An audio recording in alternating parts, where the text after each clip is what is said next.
Well, hello, I am Matt Williamson. How is everyone this fine day? I hope everyone had a great Thanksgiving. I did as well. 3 fun games. Well, they were kind of fun. A lot of family, a lot of food, all that good stuff. Some wine, all that good stuff. But we are here today to put a bow on previewing Steeler Bengals. And we're talking about when Cincy has the ball, and then I'm also going to give you my prediction at the end.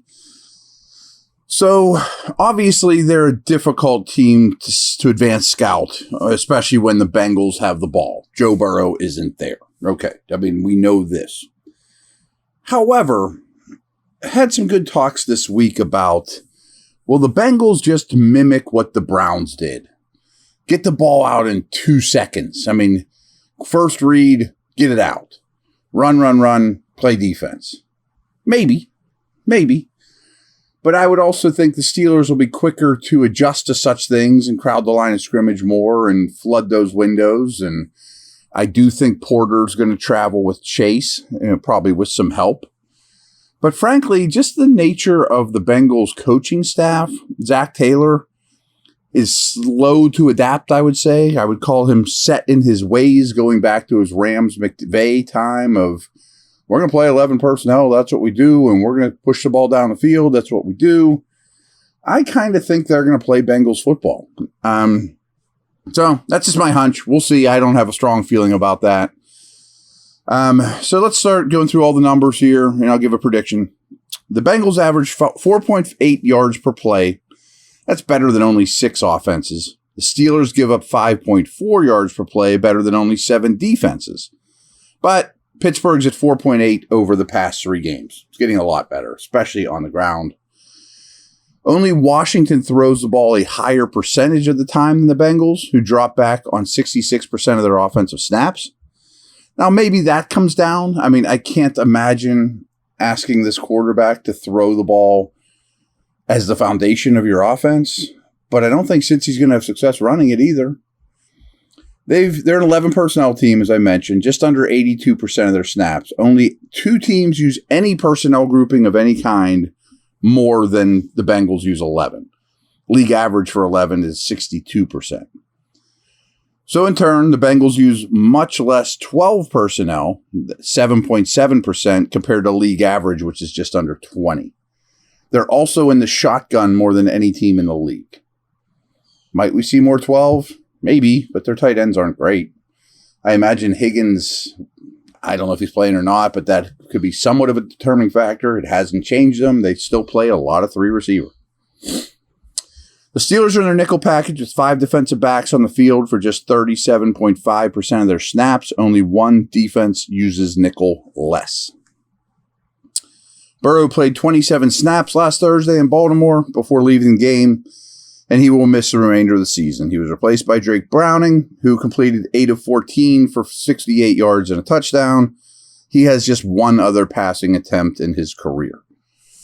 I do think it's helpful for him, and I know that they get away after the long time off, but at least he has 10 days to prepare for this game as opposed to just getting thrown in.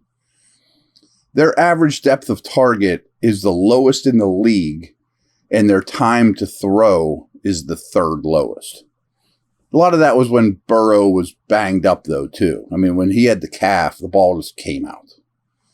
Generally speaking, they want to hold it a little longer and throw the ball down the field. Only the Browns, Cowboys, and Ravens are allowing a better completion percentage than the Steelers. Jamar Chase leads the Bengals in receiving with 833 yards and averages 83.3 receiving yards per game. Tyler Boyd is second. He averages 43.9 per game. Higgins is third with 328 yards, but he averages 46.9 yards per game. So even when Higgins has been out there, he hasn't been great. So Porter, I dug these numbers up, and I think they're very accurate, but I didn't do the charting. But when he covered DeAndre Hopkins and Amari Cooper, that was 50 of the 77 possible routes over those games, including 53 out of 58 on the perimeter and 7 of 19 from the slot. Teams are often much less hesitant to travel into the slot. On those snaps that they have Porter charted as covering, Hopkins produced 1 catch for 17 yards on his 5 targets. Cooper caught 4 for 34 on his 4 targets. So you'll take that. I mean, you hold Cooper and Hopkins to that and those numbers, and if you could do something similar against Chase, Porter's a dude. Last year, these teams' first meeting, Chase caught 10 for 129 and a touchdown. In the second meeting, Chase wasn't available. Higgins caught 9 for 148. Higgins averages 87 receiving yards per game in his career against the Steelers, but he's run just 6 career routes without Burrow in his whole life. Crazy.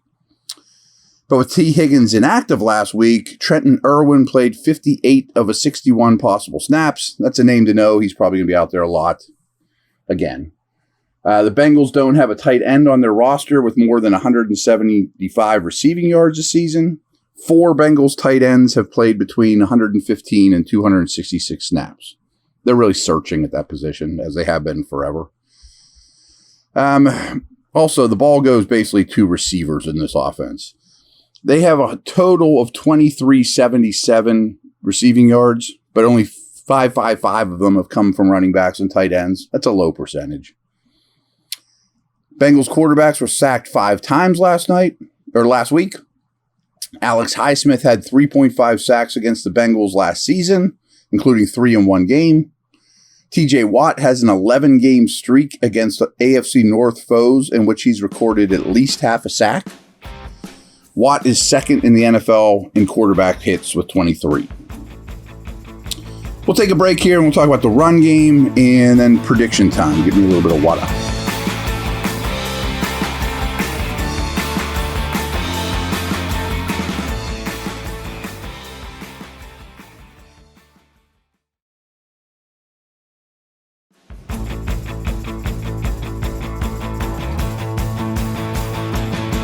The Bucs and Raiders are the only 2 teams averaging fewer rushing yards per game than Cincinnati's 80.9. I told you this earlier in the week, and if you missed it, I think this is the number to know for this entire game. I can't stress it enough.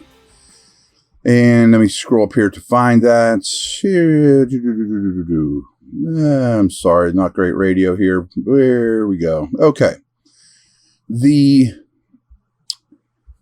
Bengals are allowing 57.4 more rushing yards per game than they produce. They're only averaging like 81 yards a game on the ground. I think that's a death sentence against the Steelers. The way the Steelers are stuffing the run, no Burrow, and the way the Steelers are running the ball, to me, that's the number I just keep coming back to in the Steelers' favor. It's all Mixon, too. Mixon leads the Bengals with 605 rushing yards. Burrow is the Bengals' second leading rusher with only 88 yards on the ground. And remember, he could hardly move for a month with his calf, and now he's out. The next highest running back on that list is Travion Williams. He only has 59 yards this year. Over the past 4 games, Mixon has handled 72 of a possible 80 backfield touches. Only Josh Jacobs has a higher percentage of his team's rushing yards than Mixon this year. Mixon has found the end zone in 4 straight games. After scoring a touchdown just once in his first 6 games, he has 370 scrimmage yards in his last 3 meetings against the Steelers. So he has done well against the Steelers. They did rush for 136 yards last week, but 40 of those were by Browning, who can move okay, but he's not DTR, obviously. If there's a lane, he can scramble and get something. But one of those came late, kind of in garbage time by a Browning scramble. Pittsburgh had allowed 100-plus rushing yards in 6 straight games, but held the Browns to 96 last week. Much like the Steelers last year, the Bengals' offensive line has completely avoided injuries. So Orlando Brown, Jonah Williams are the offensive tackles. Alex Kappa, Cordell Volson, and Ted Karras is the center. They've missed a total of 17 snaps out of a possible 640 this year. All were missed by Orlando Brown. I think he went out of 1 game briefly. So they've had the same starting 5, start to finish, pretty much the entire year. And it hasn't been good. I mean, they've invested in a lot of these guys, and it's a well below average line.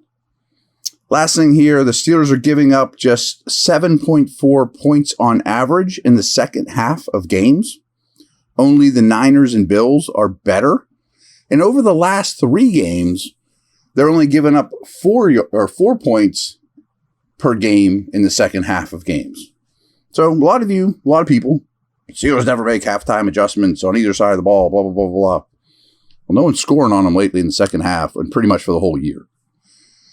Now, as you might imagine, I have the Steelers winning this game. I'll be shocked and extremely critical if they don't win this game. I have it 20-10 Pittsburgh, but I'll be honest. I don't know if the Bengals get to 10. I was going to have them at 9, but 3 field goals felt weird.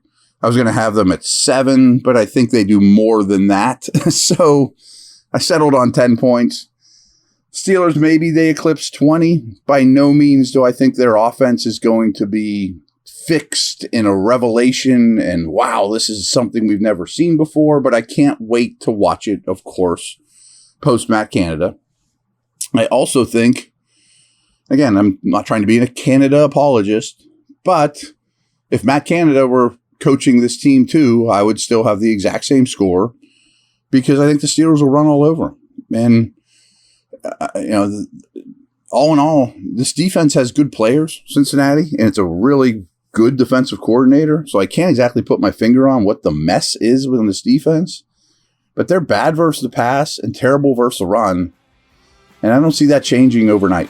So that's what I got. Enjoy the game. I will be back that evening before the Sunday night kickoff to recap it all. Take care.